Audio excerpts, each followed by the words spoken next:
This is Kai Huang, and today I am doing a presentation about parallel processing in simulation video games, primarily those designed for the consumer market. So first of all, we must ask, what are simulation video games? Well, first of all, simulation games have been a part of video games since the inception, as video games naturally are intended to simulate worlds to a certain extent. For games dedicated for the sake of simulation over a given gameplay loop is a niche but growing part of the gaming market today, and has so far been mostly enabled by the existence of powerful personal computers that allow anybody to run a virtual world on their laptop or desktop. Simulation games in particular include the likes of most of Paradox Interactive's titles, for example, are simulation games, as they feature a large array of entities and independent AI players with very in-depth strategizing over the... And another example are games like Dwarf Fortress, which are long-enduring independent projects that aim for that blurs the line between scientific and entertainment simulations, as the creator notes that the ultimate goal is to simulate a world down to an atomic level. It's probably not going to get there, but the stress it puts on your computer sure makes you think it does.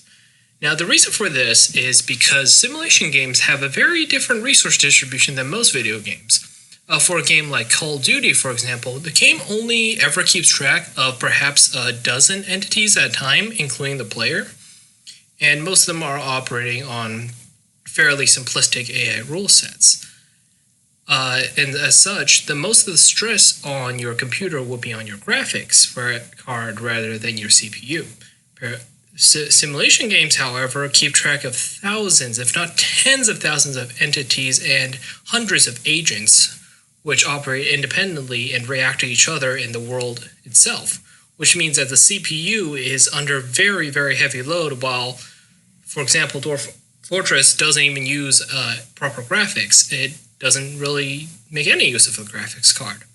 So this is what primarily differentiates simulation games from normal video games. Now, an issue that many gamers have taken note of is that current simulation games make barely any use, if at all, of the trend of multi-core processors. That is where the industry is progressing towards now. Outside of perhaps dedicating a single external thread for rendering, most games just throw everything into a single gameplay loop. In fact, with some code decompilation, some gamers on the Paradox forums found that the main gameplay cycle of Stellaris actually also includes a render cycle, meaning that the entire game is just run in a single thread, despite being one of the more notoriously slow and laggy ones. So what exactly is causing so much CPU stress?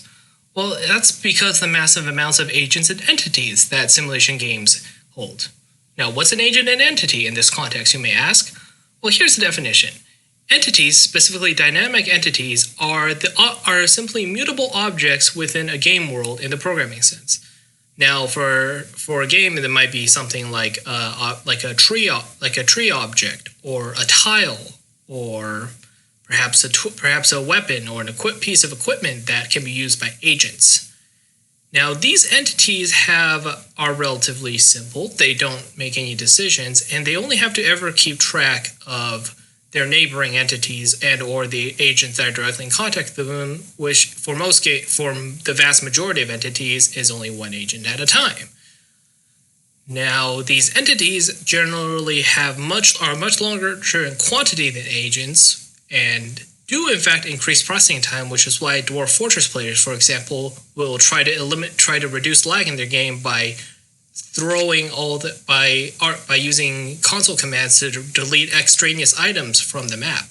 However, they only increase processing time linearly, which makes them less of a stress on your CPU than the agents. Now, what are agents? Agents are AI players and autonomous objects that are generally less than entities, but increase processing power quadratically.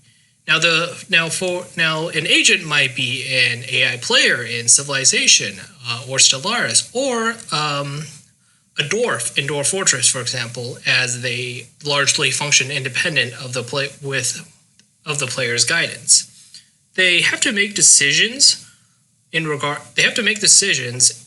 to the entities around them, as well as the other agents on the map. Now, what this means is that while simply increasing the amount of entity simply means that the main processing loop has to go through more entities, increasing the amount of agents means that every agent also has to evaluate every other agent, which means that the more agents you put into a game, the processing time will start increasing quadratically, which is the reason why the number one cause of lag in a game is more agents. Now, here's a screenshot from Stellaris illustrating some of the differences between agents and entities. Now, to the right you can see a selection of planets. These planets are generally generated at game start. They have a set attributes, and outside of certain special events, they don't really change that much. As such, they are entities that are largely static and don't really have to keep track of other neighboring entities. Now, to the left, you can see under Jobs tab a lot of what the game calls pops. Now, these represent groups of citizens, and these pops do have to make very simple decisions, but decisions nonetheless, in regards to the other pops in their same planet to fulfill the jobs and according to the game's rules. Now, Stellaris is notorious because with a recent update, the amount of pops ballooned roughly 100 times, which means that the processing time just dedicated to tracking pop jobs have taken up the majority of the game cycle. In as much as increasing CPU load on most gamers' computers by 35 to 40% just to deal with all these pops. And this is largely a consequence of the fact that the game is single-threaded. Now you may ask, why don't these AAA gaming companies and independent developers with a lot of time on their hands simply move their game over to a parallel processing architecture? Well, as with other applications, there are multiple barriers, and these ones are specific to games in particular. Now, first of all, most AAA games these days are based off of pre-existing game engines that are designed to service a wide variety of games, of which most of them are not simulation games. As such, these engines generally assume that the logic in the game is present in a very simple loop that is generally single-threaded, as the other cores might be given over to graphics calculations and such. And as such, this does not benefit simulation games, which is the other way around. And then there's the fact that we all know parallel processing generally contains more stealth bugs and similarly hard to detect errors that do not lend them well to the pace of gaming development, which generally neglects QA in general and already has enough crunch time that most companies don't really want to deal with the bugs that could arise from moving over to parallel processing, and they generally will stick to single-threaded even with the performance hit. And also, unlike commercial simulations in laboratories and colleges, games generally work on a variety of consumer hardware, which generally only has a single processor, which means that one cannot simply assign a separate core to every entity in the game, which is what most commercial simulations do. And lastly, the nature of game logic means that most programmers are still generally stuck in a linear paradigm, as well as the fact that games generally need to update with every tick, or else adding parallel processing would actually hamper the amount of it actually increase the amount of lag that the user would perceive. As such, a lot of asynchronous solutions simply do not work out for games.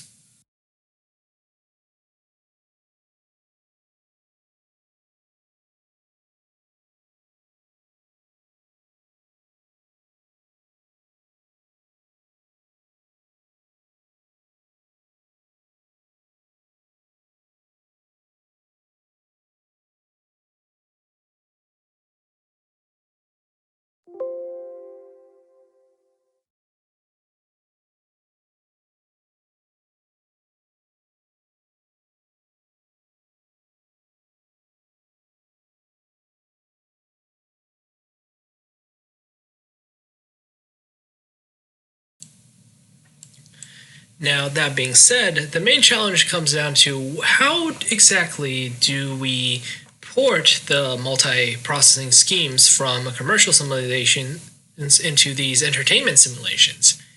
And so the first one I found is one from Dr. Kesarev's research on how to simulate network vertices, which are basically things like routers and computers in a computer network. And the method to multiprocess them is a fairly simple divide and conquer scheme, where every network vertice is assigned like a deck of cards to every core that the experiment had access to. Now, the focus of the test was, in fact, which multiprocessing communication scheme worked the best for these distributed workers.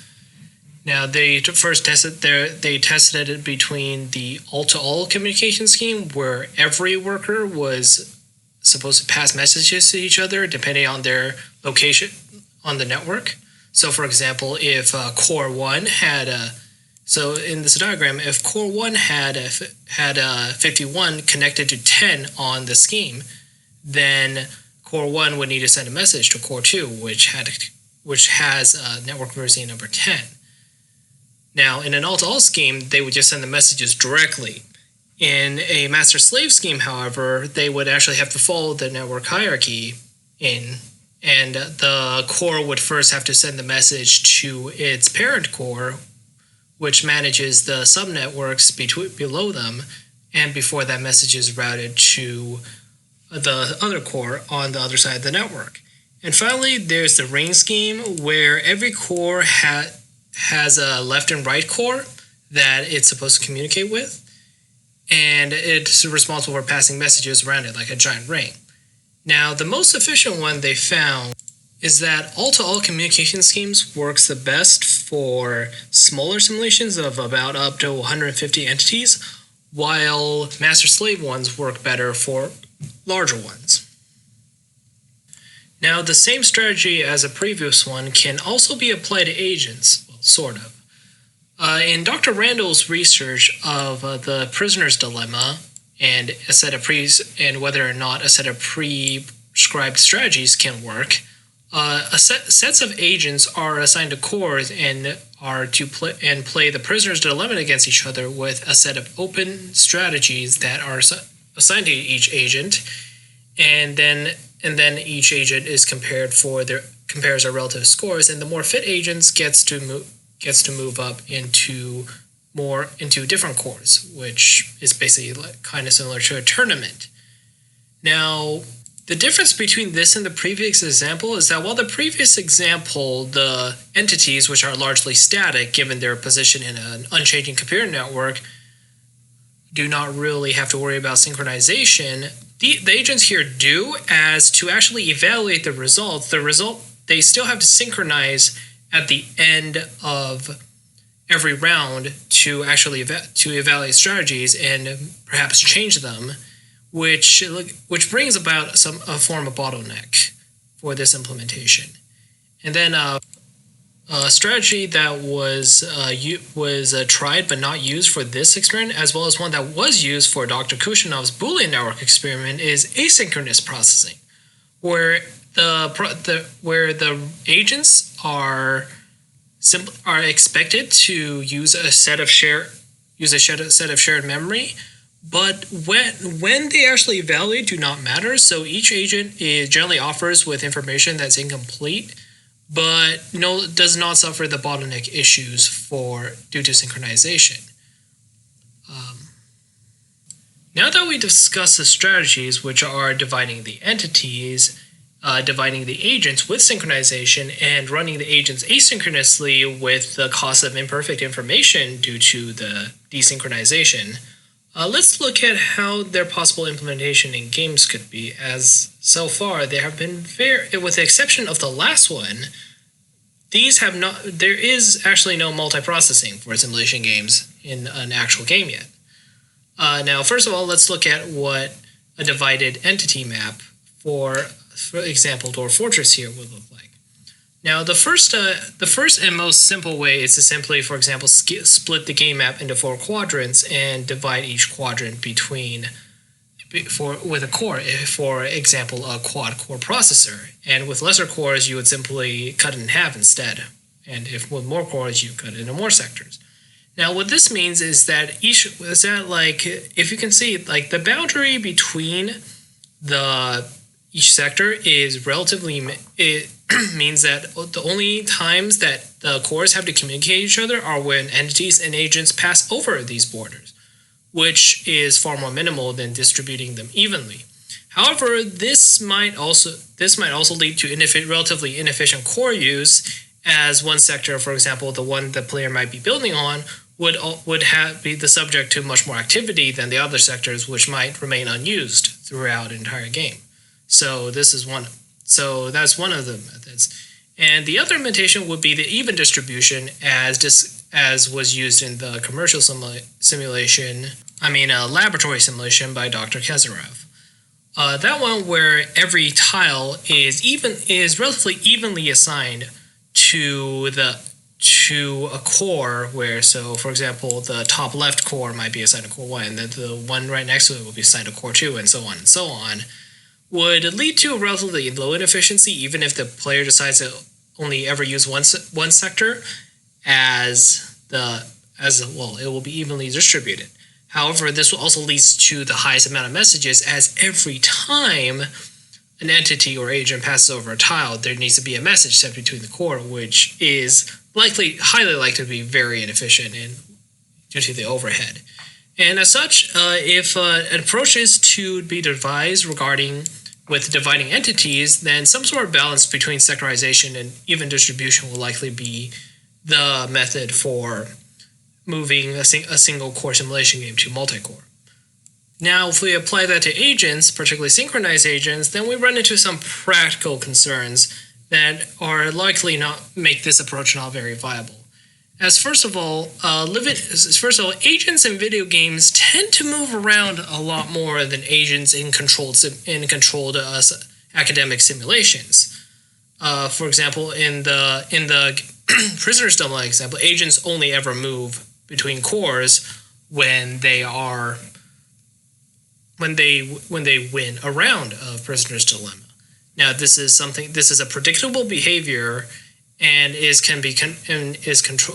under the deterministic control of the programmer. Now, in a video game, for example, Dwarf Fortress, the dwarves generally move around wherever they want in order to accomplish their objectives. Now, as such, they are highly unlikely to actually come into contact in some way with every agent on the map. And what this means is that plus the fact that every other agent on the map will be doing the same thing, the amount of overhead this would cause, even if given an ideal distribution of agents in the core, would still lead to an unplayable quantity of overhead messages between the CPU cores. Which leads to another example. How are you going to distribute these agents between cores? Unlike entities, they don't start off on the map sitting neatly. No, they are moving around, and they are frequently changing their relative relations with other agents in terms of distance, in terms of actual in-game relationship values, in terms of contact. All that things are changing constantly with every tick, which means that to evaluate what the optimal order to assign these agents in is basically an impossible task compared to entities. So then what about asynchronous agents, where parts of agents can be spun off into separate threads to do their own thing?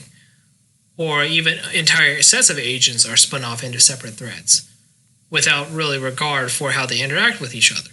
Now, this actually has been used for games such as Prison Architect, where the pathfinding for units is actually contained within a separate thread. The reason for this is that unlike information that requires interaction between agents, pathfinding is generally a relation between the agent and a bunch of static entities, of which are only changed by the player at a speed that is very slow relative to how often the agent is doing pathfinding. And also, if a pathfinding task fails, it would not cause any sort of race condition. The pathfinding would simply fail, and they will spin up a new pathfinding task. And because pathfinding is generally quite slow, but it happens not frequently enough, and that whenever it does fail, the player would often write it off as a simple quirk of the engine. Pathfinding can safely be ran asynchronously and can in fact fail for as long as several seconds without much impact on the game itself, which is an example of asynchronous agent processing. And another example are some of Stellaris' AI calculations for enemy nations, which are also done asynchronously in a separate thread. As the player cannot see these decisions being made, they don't know if the thread has been blocked or is running at a suboptimal solution because the player cannot tell. And as the tasks are, even if the task is running inefficiently.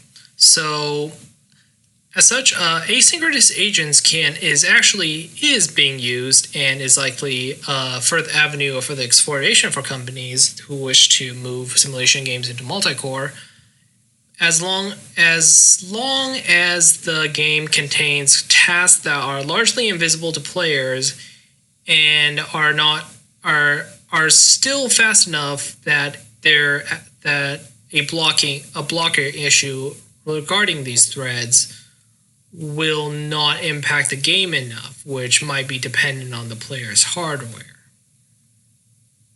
So in conclusion, multiprocessing is, aside from the previous example of asynchronous agent tasks, it's largely unexplored in the realm of game logic, other than outside of rendering, as most games don't need it, and as I mentioned, simulation games are fairly niche. However, existing simulation franchises, particularly Paradox titles, which is generally the face for simulation gaming, they really need to start considering multiprocessing if they want their games to ever grow in scope, which is the industry standard. And if they don't make use of multi-cores, then simply put, consumer hardware will not be able to keep up with it anymore. And that's about it. This is a fairly unexplored topic, really. Thank you for listening.